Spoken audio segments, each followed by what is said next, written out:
मागील भागामध्ये आपण बघितलं, ताई प्लीज, जे घडलं त्यामुळे ते चिडलेले असतील. तुम्ही जाल तर अजून चिडतील. तो कितीही चिडू देत. त्याला जागेवर कसं आणायचं माहिती आहे मला. तुझ्यासोबत असं वागलाच कसा? जाब तर विचारणारच मी. पूर्वी आता हट्टाला येत म्हणाली. आता पुढे. ताई प्लीज ना, आत्ता नको, उद्या सकाळी बोला हवं तर, अंजू काकुळतेनं म्हणाली. अगं पण पूर्वी, प्लीज प्लीज, अंजू बारीक चेहरा करत म्हणाली. ठीक आहे, तू बोलतीयस म्हणून, नाहीतर त्याची चांगलीच उतरवली असती मी. उद्या सकाळी तो आहे आणि मी. तू जास्त विचार करू नकोस. फ्रेश हो आणि हे दूध घेऊन झोप. पूर्वी अंजूच्या डोक्यावरून हात फिरवत म्हणाली. अंजू हसून हो म्हणाली. पूर्वी व समीर मग तिला गुड नाईट करून गेले. अंजूनं मोबाईल बघितला तर रुद्रांशचा परत काही मेसेज आलेला नव्हता. अंजू आता बेडवर पडून स्वतःशीच म्हणाली, असं कोण करतं? किती ओरडले माझ्यावर. एकच मेसेज केला, परत मेसेज पण नाही करावासा वाटला यांना. इथं माझी झोप उडवून चांगले झोपले असतील. उद्या कितीही प्रयत्न केला तरी मी त्यांना माफ करणार नाही. तिनं कूस बदलली, पण मध्येच अचानक ती उठून बसली. यांचं काही सांगता येत नाही. मध्यरात्री पण येऊ शकतात, पण मी येऊन देईल तर ना. अंजू मग उठली आणि तिनं रूमचा दरवाजा लॉक केला. ती पुन्हा बेडवर येऊन झोपली. बराच वेळ गेल्यानंतर तिला झोप लागून गेली. मध्येच ती दचकून जागी झाली. तिनं टाईम बघितला तर 12 वाजून गेलेले होते. वॉशरूमला जायचं म्हणून ती उठून उतरणार तेच तिला तिच्या बाजूला कोणीतरी बसलेलं दिसलं. ती घाबरून ओरडणार तेच ती व्यक्ती तिच्या तोंडावर हात ठेवत म्हणाली, अगं मी आहे, ओरडू नकोस. तुम्ही? तिनं हात बाजूला करत विचारलं. तिनं टेबल लॅम्प लावला. रुद्रांशने त्याचा बुरखा काढून बाजूला ठेवला. ही काय पद्धत झाली कुणाच्या रूममध्ये यायची? तिनं थोडंसं चिडून विचारलं. कुणाच्या? मी माझ्या मिसेस फ्युचर टू बीच्या रूममध्ये आहे. तो हसत म्हणाला. तीही आता कुत्सित हसून म्हणाली, मी आणि मिसेस फ्युचर टू बी? तुमचं तर लग्न झालंय ना. तिच्या डोळ्यांमध्ये तुम्हाला प्रेम पण दिसलं ना. मग तिच्याकडेच जा. इथं येऊन तिच्यावर का अन्याय करताय? आणि तसंही असं रात्री अपरात्री कुणा मुलीच्या रूममध्ये जायचं नसतं, एवढं पण माहीत नाही का तुम्हाला? तिचा तो राग बघून रुद्रांश तर लट्टूच झाला तिच्यावर. तो तिला शांत करत म्हणाला, अगं हो हो, किती चिडतेस. मी असंच बोललो होतो ते. असंच? तिनं कपाळावर आठी पाडत विचारलं. हो, तिचं सोड. आपलं लग्न झाल्यावर सगळ्या रात्री तू माझ्यासोबतच असणार आहेस, हे विसरू नकोस. रुद्रांश एक डोळा मिचकावत म्हणाला. त्याचे मिश्किल हावभाव बघून अंजू थोडीशी लाजली, पण लगेच कंट्रोल करत म्हणाली, तुम्ही का आलात पण? मला बोलायचं नाही आहे तुमच्यासोबत. ठीक आहे, तू झोप मग. तो खांदे उडवत म्हणाला. आणि तुम्ही? अंजू. मी माझं काम करतो. रुद्रांश. कोणतं? अंजू. तुला बघण्याचं. झोपेत इतकी क्यूट दिसतेस ना तू, असं वाटतं. तो पुढे झुकत म्हणाला. तशी ती पटकन मागे सरकली आणि त्याच्याकडे थोडंसं घाबरून बघू लागली. घाबरू नकोस, खाणार नाहीये मी तुला. तो नाराज होऊन मागे सरळ बसत म्हणाला. प्लीज तुम्ही जा तुमच्या त्या सलोनीकडे. ती तोंड वाकडं करत म्हणाली. माझी सलोनी? त्यानं भुवया उंचावत विचारलं. हेच म्हणाला होतात ना तुम्ही? तिनं त्याच्यावर नजर रोखत विचारलं. नाही, मी असं नव्हतो बोललो. तो आठवल्यासारखं करत म्हणाला. पण हेच बोलायचं होतं ना. मग जा आता तुम्ही. ती त्याला ढकलत म्हणाली. नाही जाणार. तो हाताची घडी घालत म्हणाला. ओके, मी जाते मग. असं बोलून अंजू बेडवरून उठणार तेच त्यानं तिला हाताला धरून ओढलं. ती त्याच्यावर आदळली. तिनं गडबडून वर पाहिलं तशी दोघांचीही नजरानजर झाली. ती क्षणभर हरवली त्याच्या पाणीदार डोळ्यात, पण लगेच भानावर येत ती बाजूला होणार तेच रुद्रांशनं तिला कमरेला धरूनच जवळ घेतलं. काय चाललंय तुमचं? तिनं थोडंसं गोंधळून विचारलं. त्याच्या आशा पकडल्यानं उगीच अंगावर शहारा येत होता. अजून तर काहीच केलं नाहीये आणि तू चान्स पण देत नाहीयेस. तो गालामध्ये खट्याळ हसत म्हणाला. अंजूला आता काय बोलावं ते सुचेना. गाल लालसर होऊन गेले तिचे. तिनं लाजून बाजूला बघितलं. त्याने नजर भरून तिचा तो गोरामोरा चेहरा बघून घेतला आणि त्याची मिठी सैल केली. ती पटकन मागे सरून बेडवर बसली. बसता बसता तिची नजर दरवाजाकडे गेली.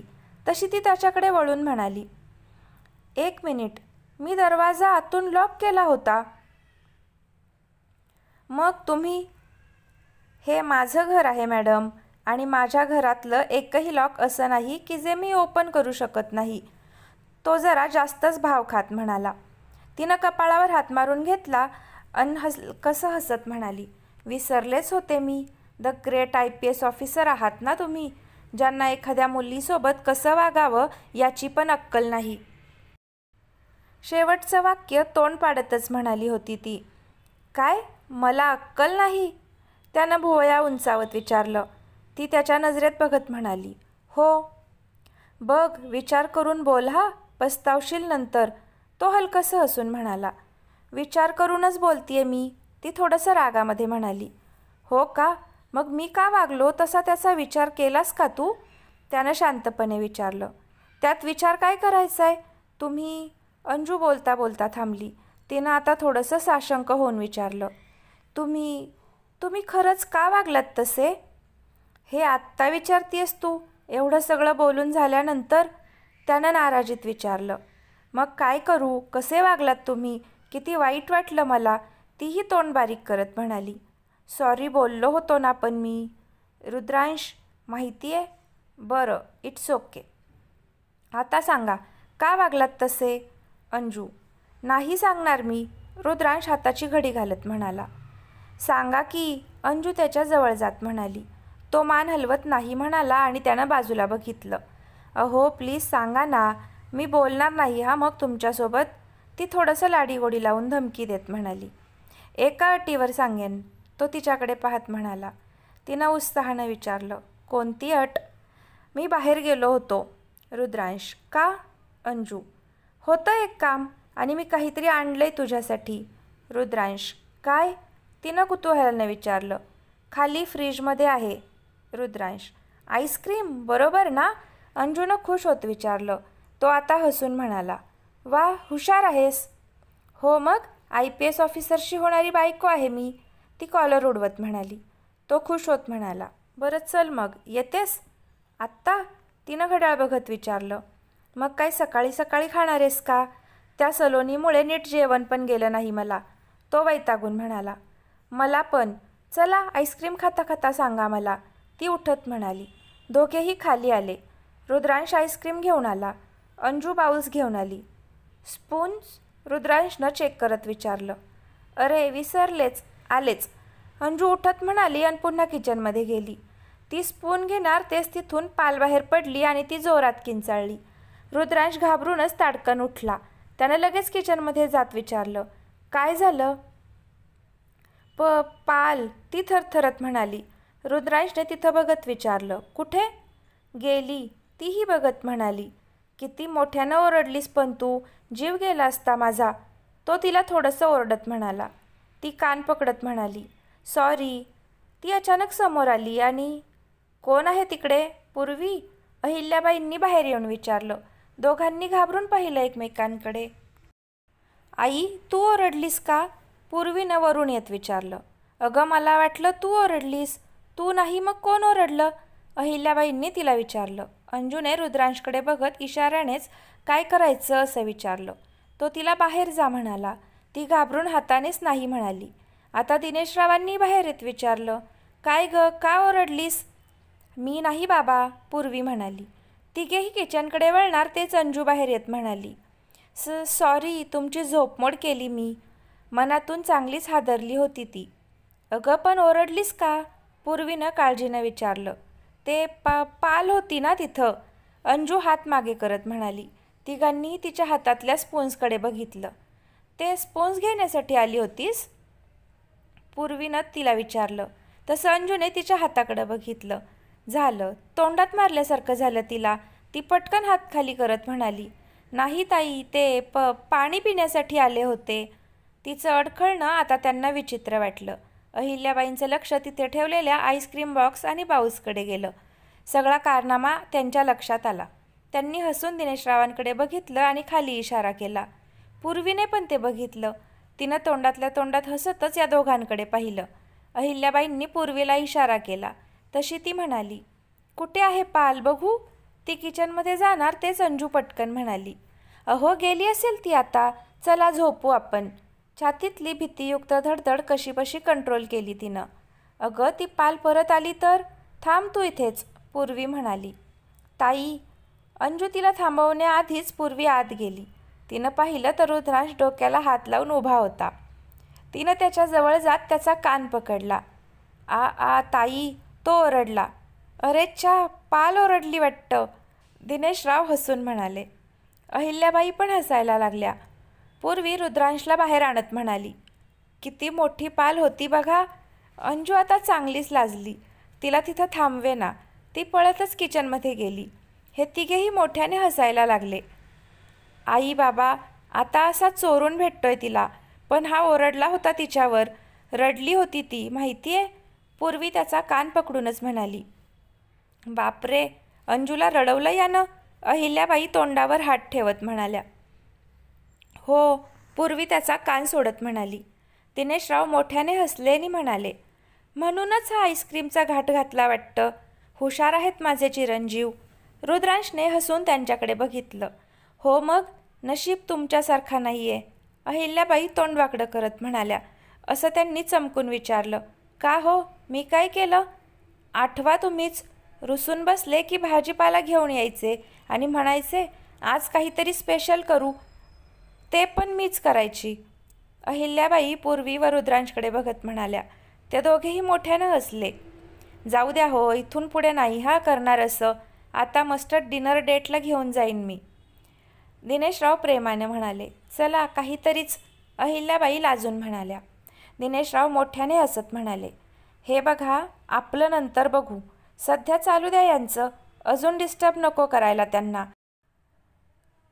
अजून समजूत काढायची असेल चिरंजीवांना तिची.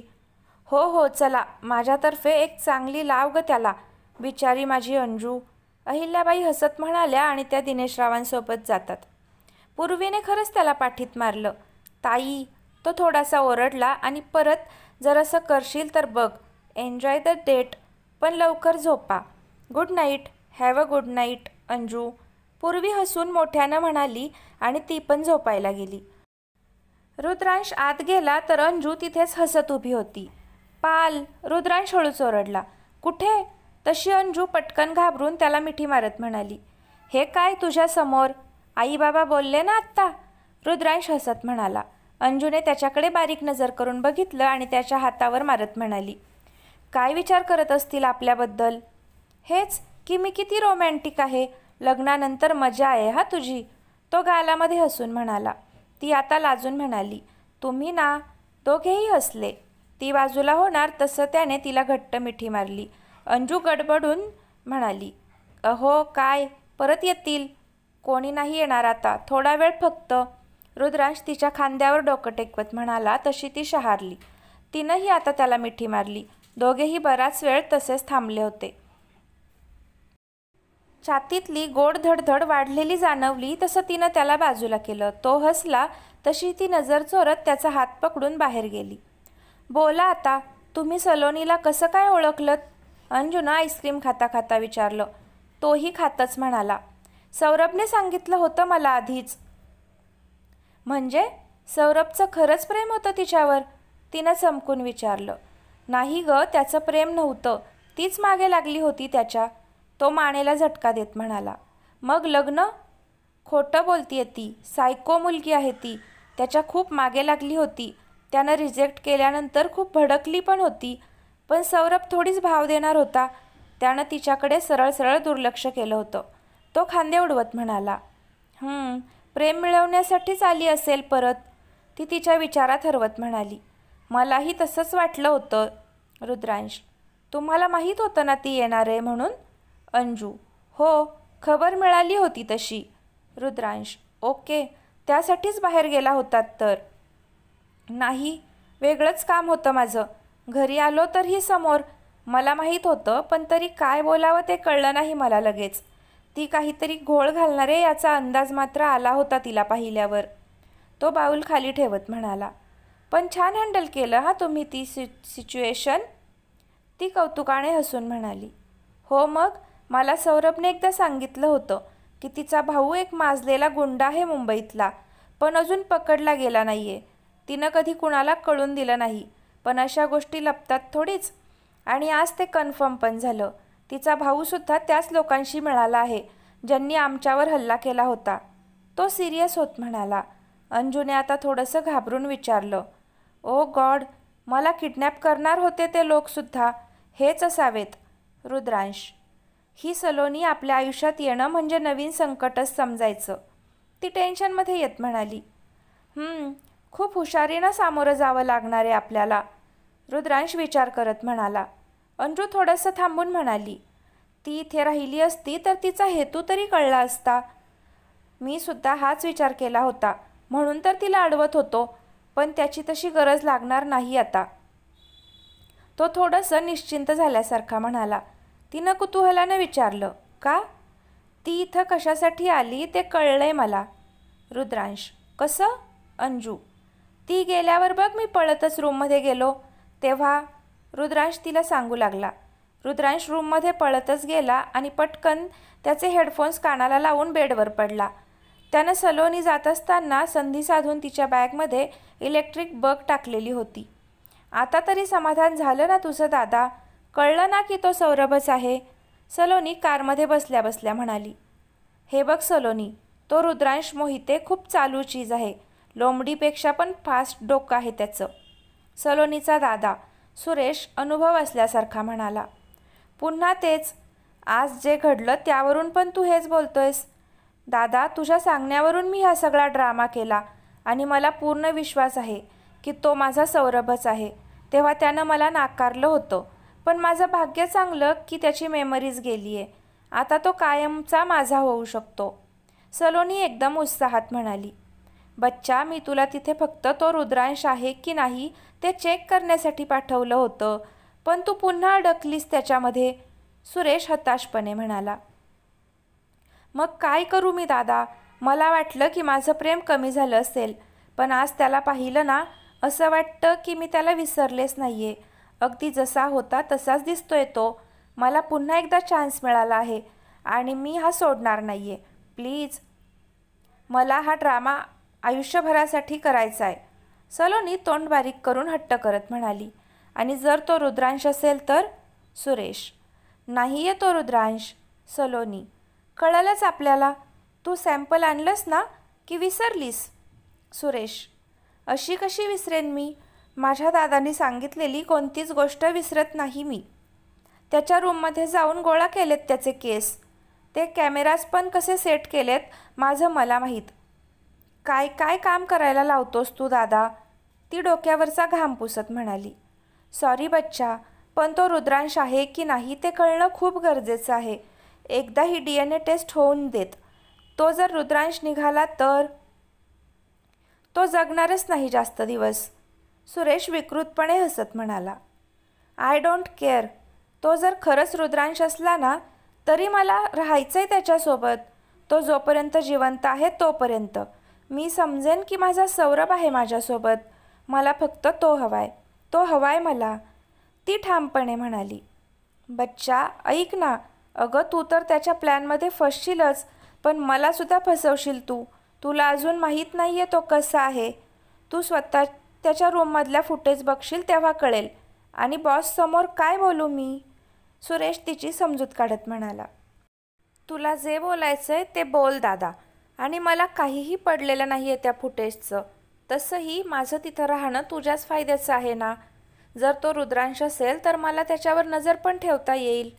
सलोनी भुवया उडवत हसत म्हणाली. नाही, त्यासाठी तू तिथे राहण्याची काही गरज नाही. कॅमेरा आहेच, पण तो वर बसलेला माणूस दिसतोय ना, तो सुद्धा आहेच त्याच्यावर नजर ठेवायला. सुरेश वर हात करत म्हणाला. रुद्रांश उठला आणि कंबर वाकून सहज तिरकी नजर करून बघितलं तर खरंच एक माणूस त्याच्या विंडोच्या अगदी समोरच्याच बिल्डिंगमध्ये उभा राहून नजर ठेवून होता. तो पुन्हा सलोनीचं बोलणं ऐकू लागला. दादा प्लीज प्लीज सलोनी. हे बघ Suresh please, Saloni sad face करत म्हणाली.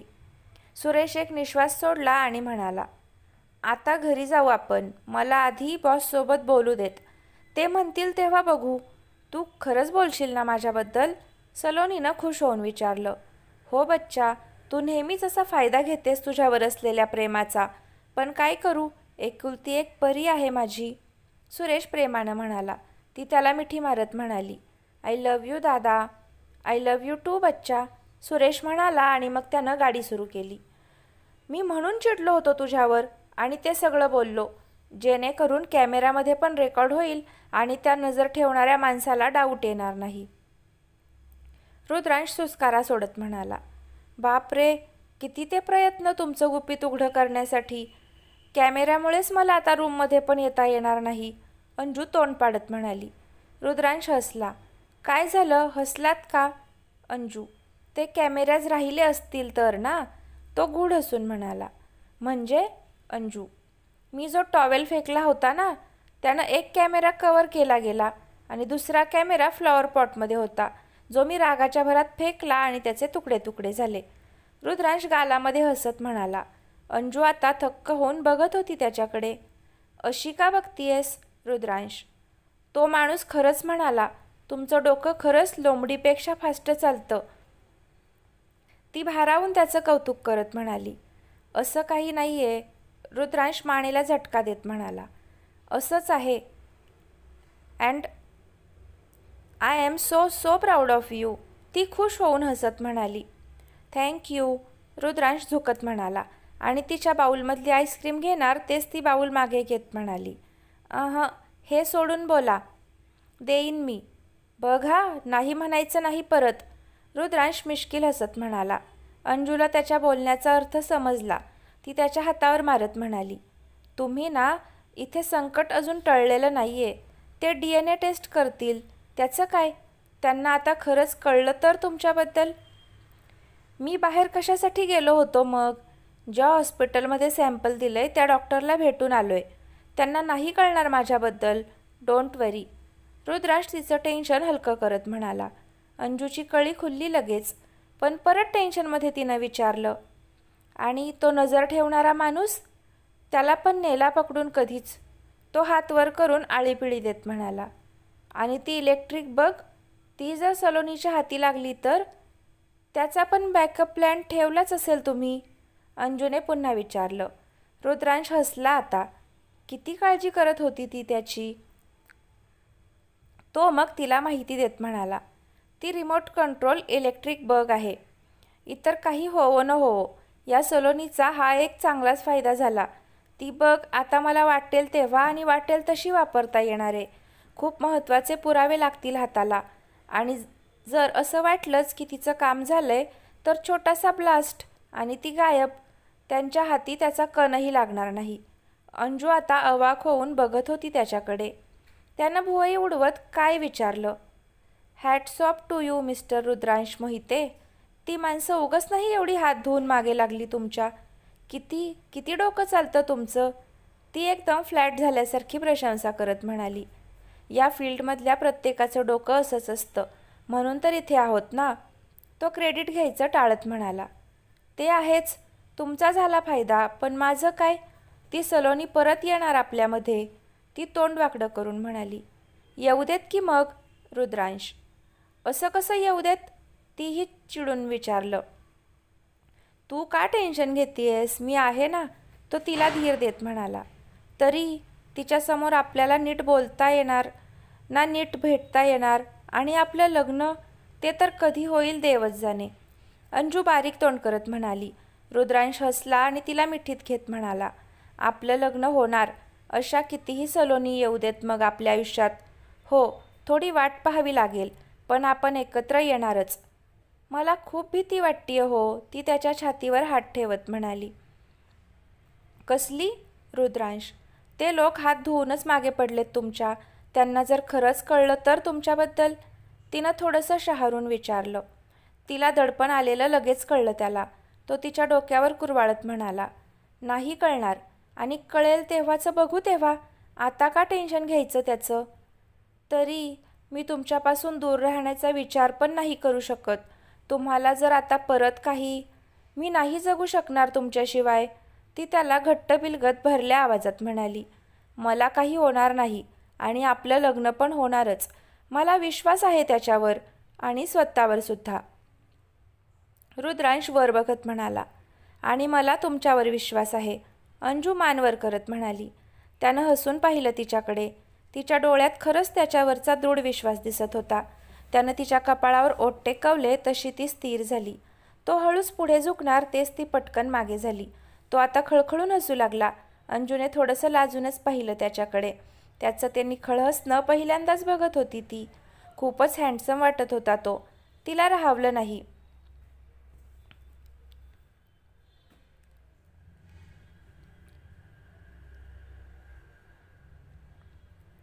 त्यानं गालामध्ये हसत पाहिलं तिच्याकडे. ती आता जाम लाजली. तिनं डोळे बंद करूनच त्याला मिठी मारली. तो हसून समाधानानं म्हणाला, ती सलोनी आल्यावर मी या गोड क्षणांना मुकणार. सलोनी कधी येईल माहीत नाही, पण आपल्याला खूप हुशारीनं वागावं लागणार आहे. अंजू तशीच थांबत म्हणाली. तू आहेस ना माझ्यासोबत? रुद्रांशने विचारलं. ऑलवेज, ती त्याच्या छातीवर डोकं घुसळत म्हणाली. तेवढ्यानंच त्याच्या अंगातून हवीहवीशी लहर गेली. झालं तर मग मी आता दुप्पट जोमानं माझं काम करेन. लवकरात लवकर ही केस संपवायची आहे मला, म्हणजे घरच्यांना पण माझ्याबद्दल सांगता येईल. आणि रुद्रांश बोलता बोलता थांबला. आणि अंजू, आणि आपल्याला लग्न पण करता येईल. रुद्रांश, मी खूप वाट पाहते त्या दिवसाची, ती एक सुस्कारा सोडत म्हणाली. मी पण. रुद्रांश तिला घट्ट मिठी मारत म्हणाला आणि त्यानंही डोळे बंद केले. बराच वेळ गेला त्यांचा एकमेकांच्या उबदार मिठीत. दोघांनाही उठावंसं वाटत नव्हतं. नंतर रुद्रांश डोळे उघडून बोलणार तर अंजू झोपलेली होती. तो हलकासा हसला. त्यानं हळूच तिला बाजूला करत मागे टेकवलं. आईस्क्रीम खाल्लेले बाउल्स वगैरे तो आत ठेवून आला. तो मग अंजूला अलगद उचलून वर घेऊन गेला. त्यानं तिला बेडवर नीट झोपवून तिच्या अंगावर पांघरून टाकलं. तो तसाच तिला पाहत बसला. समाधानानं भरून निघाला होता तो, तिचा तो गोरापान चेहरा. त्यानं प्रेमानं तिला कुरवाळून तिच्या कपाळावर आल्हादपणे ओठ टेकवले. इकडे सलोनीला घरी सोडवून सुरेश बॉसच्या अड्ड्यावर गेला.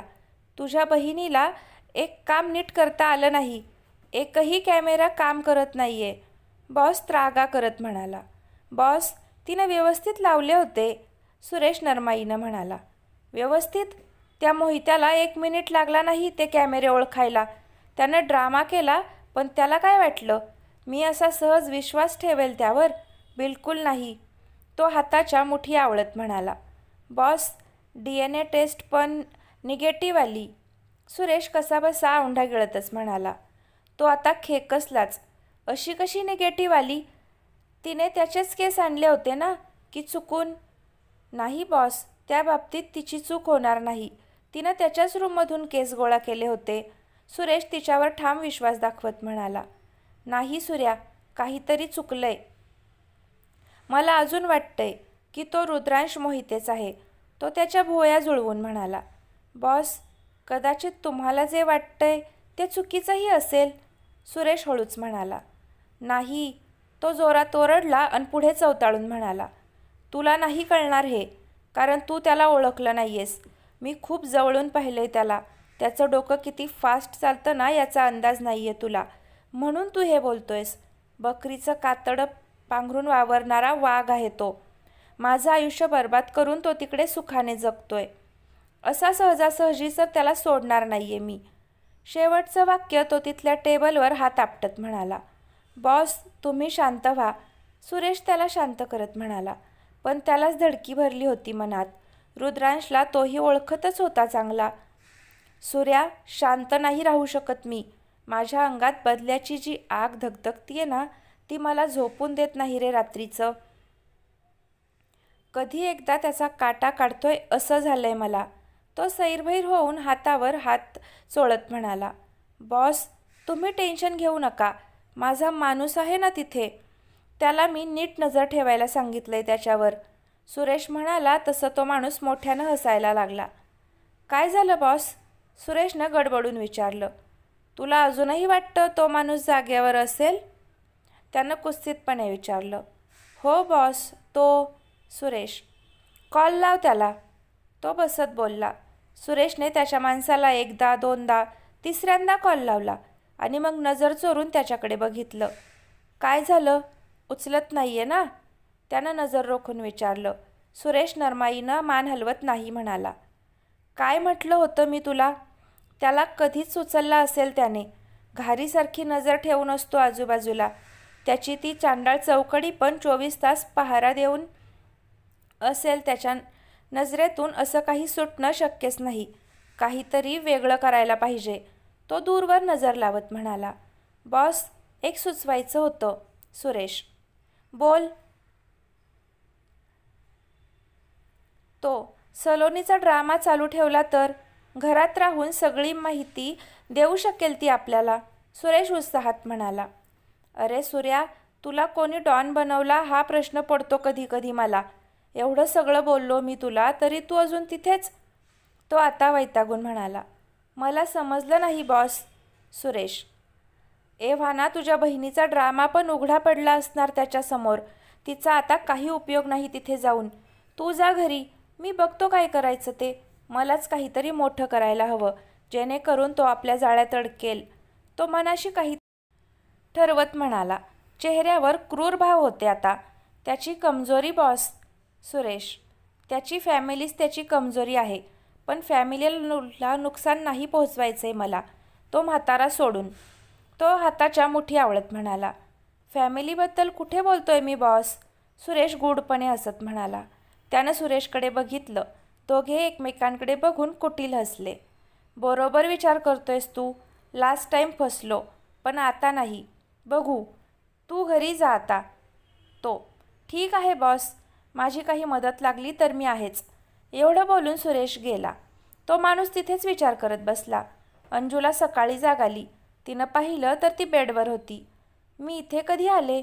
तिनं स्वतःलाच विचारलं. तिला मग रात्रीचे रुद्रांशसोबतचे क्षण आठवले. चेहऱ्यावर लगेच गोड हसू पसरलं. मोहिते पाटलांनी आणलं असणार. ती स्वतःशीच बोलून हसली आणि बाथरूममध्ये गेली. आंघोळ करून तिनं पियाला कॉल लावला आणि तिघींसोबत बोलत बसली. पिया, असं कसं ओरडले तुझ्यावर? त्या घरचे सगळे असेच आहेत का? अंजू. सगळे म्हणजे कोण? पियानं जीभ चावली. मधू व ईशानं तिला मारलं. पिया. अगं सौरभबद्दल बोलत होते मी. आधी पण चिडले होते ना तुझ्यावर? अंजू. ओके. हो बघ ना, रागावर कंट्रोल नाही आहे यांचा. पिया. जाऊ दे, लग्नानंतर तू आणशीलच जागेवर. अंजू. चांगलीच. मला फक्त चान्स भेटू देत. चौघीही मोठ्यानं हसल्या. मधू. ती सलोनी गेली ते बरं झालं. तेवढाच तुम्हाला एकांत भेटला. ईशा. हो ना, खरंच. पण मज्जा आहे हा एका पोरीची. एवढ्या टेन्शनच्या पिरियडमध्ये पण आईस्क्रीम डेट. वा. अंजू लाजून हसली आणि म्हणाली. बघ की, मला कसं मनवायचं आता कळलंय त्यांना. पिया. पण नेहमीच लगेच माफ करत जाऊ नकोस, नाहीतर तुला गृहीत धरूनच वागतील ते. देवचं पण असंच असतं. त्याला माहिती आहे ना मी लगेच ऐकते ते. अंजू. सौरभ देवसारखे नाही आहेत. त्यांच्यापेक्षा चांगले आहेत. पिया. हो का मॅडम? लवकरच पार्टी बदललीत तुम्ही. सांगते तुमच्या भावाला. अंजू. सांग हा सांग. ते काही बोलणार नाहीत. बरं ते सोड आणि मला सांग काय घडलं ते. पिया. कशाबद्दल? अंजू. तू मगाशी विषय बदललास. माझ्या लक्षात आलं नाही असं समजू नकोस. कळलं ना? तू समीरबद्दल बोलत होतीस ना? पियानं मधू व ईशाकडे बघितलं. ईशा. सोड ना अंजू, नको त्याचा विषय. अंजू. म्हणजे नक्कीच काहीतरी घडलंय. सांगताय की मी विचारू त्याला? पिया. ए बाई, जास्त काही नाही झालं ग. पियानं तिला घडलेलं सगळं नाही, थोडंसंच सांगितलं. अंजू. हा समीर ना, मी बोलतेच आता त्याच्यासोबत. मधू. कशाला आता? काही बोलू नकोस. आपल्या मॅडमला जी अक्कल यायची आहे ती आली आहे. ईशा. हो बरोबर. तू त्याला बोलणार नाही आहेस काही. नाहीतर मी बोलणार नाही तुझ्यासोबत. अंजू: बरं, नाही बोलत. पण तू ठीक आहेस ना? ईशा: हो, मी ठीक आहे. आणि या दोघी आहेतच. तू फक्त त्या सलोनीला घरात घुसून देऊ नकोस. आणि आलीस तर आम्हाला बोलाव. अंजू: घरात घुसायला हे घर उघडं राहिलं तर ना. आम्ही आजच गावी जातोय. पिया: तरी पण अंजू, काळजी घे प्लीज. मधू: हो, आणि जर आमची काही मदत लागली तर लगेच सांग, आम्ही आहोत. अंजू: हो, माहिती आहे मला, पण आपल्याला काही करावंच नाही लागणार. ते आहेत ना. पिया: कोण? अंजू गडबडली आणि मग स्वतःलाच टपली मारून म्हणाली, अगं सौरभ. अजून कोण? पिया: ओके. अंजू: बरं चला बाय, बोलू नंतर. ईशा: तिकडे गेलीस की कर phone. Bye, take care. Anju: bye and miss you. Madhu: अरे रे, मला वाटलं सौरभांची आठवण येऊन देणार नाहीत. अंजू: गप ग, ठेव आता. तिघीही तिकडून मोठ्यानं हसल्या आणि मग बाय करून कॉल कट केला. अंजू मोबाईल बेडवर टाकला. ती खाली जाणार तेच समीर आत येत म्हणाला, फ्री आहेस का? बोलायचं होतं थोडंसं. मला माहिती आहे तुला काय बोलायचं ते. अंजू कपाळावर हलकीशी आठी पाडत म्हणाली. तिला खरं ओरडायचंच होतं, पण तिनं कंट्रोल केलं. I am sorry Anju. थांब. समीर म्हणाला आणि दरवाजा लावून आत आला. काय करतोयस तू? अंजूनं गोंधळून विचारलं. तू खाली बस आधी. समीर पुढे जात म्हणाला. अरे पण. अंजू: बस ना प्लीज, खूप महत्त्वाचं बोलायचं आहे मला, तो विनवणी करत म्हणाला. अंजू मग बेडवर बसली आणि म्हणाली, बोल, काय बोलायचं आहे? मला ईशासोबत तसं वागायचं नव्हतं, तो खिन्नपणे म्हणाला. मग का वागलास? तिला किती त्रास झाला माहिती आहे? अंजू: त्रास व्हावा म्हणूनच तसा वागलो मी. समीर: काय म्हणजे? अंजूनं चमकून विचारलं. तुझ्या बड्डेच्या दिवशी मी तुमचं बोलणं ऐकलं होतं. ईशाला मी आवडायला लागलो वगैरे, म्हणून मी आज तिला इग्नोर करत होतो. तिच्याशी रूडली बोलत होतो, जेणेकरून तिला वाईट वाटावं, माझा राग यावा आणि माझा विषय डोक्यातून काढून टाकावा, तो शांतपणे म्हणाला. तिनं आता अजूनच गोंधळून विचारलं, अरे पण का? ती एक चांगली मुलगी आहे आणि यावेळेस तिच्या फिलिंग्स जेन्युइन आहेत रे. तिच्या डोळ्यातच दिसतं ते. ती कितीही चांगली मुलगी असली तरी मी तिला माझ्या आयुष्यात नाही येऊन देऊ शकत. समीर: का? अंजू: कारण. समीर उठला आणि दरवाजा उघडून बाहेर बघितलं. तर फ्रेंड्स, आजचा भाग कसा वाटला नक्की कमेंट करून सांगा. जर आवडला तर लाईक करा आणि पुढचे भाग पाहण्यासाठी चॅनलला आत्ताच सबस्क्राईब नक्की करा. धन्यवाद.